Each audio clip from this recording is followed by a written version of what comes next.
नमस्कार मंडळी. आज कोलंबीचं तिकलं करते, म्हणजे घट्ट चटणीसारखं ते दाखवते. कसं ते कोलंबी साफ करून त्याला मीठ मसाला वगैरे सगळं लावलेलं आहे, मीठ लावलं आहे.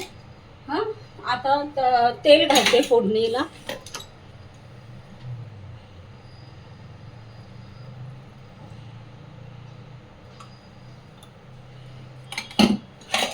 त्यात कोलंबी टाकते आणि हे हळदीचं पान आहे, त्याने छान चव येते.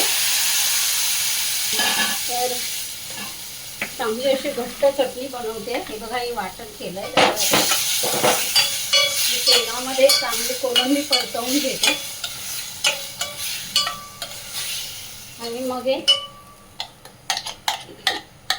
घट्ट असं वाटण आहे त्याचं, ते टाकते. म्हणजे कोलंबीची तिकलं घट्ट तिखट तिथला देते.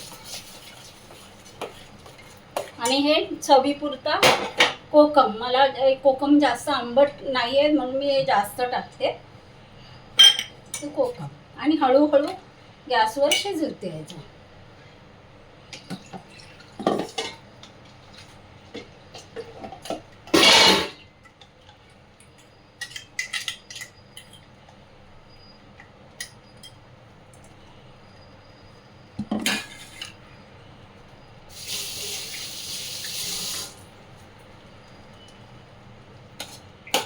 चवीपुरता मीठ,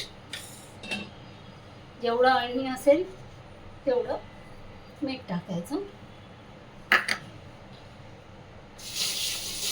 आणि त्याच्यामध्ये हे हळदीचं पान गाठ मारून टाकले. हळदीचं पान त्याने कसं सुगंध छान येतो एक साराला.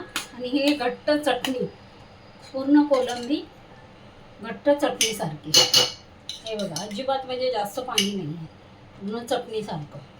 कोलंबीला पाणी सुटेल तेच पाणी, आणि थोडंसं शिजण्यासाठी थोडंसं नावाला टाकलं. चला तर मग मंडळी, असा छोटा व्हिडिओ घेऊन परत येते. तोपर्यंत नमस्कार. तुम्हाला माझा व्हिडिओ आवडत असेल तर नक्की लाईक करा, सबस्क्राईब करा, कमेंट करा. परत भेटू नवीन एक व्हिडिओ घेऊन. तोपर्यंत नमस्कार.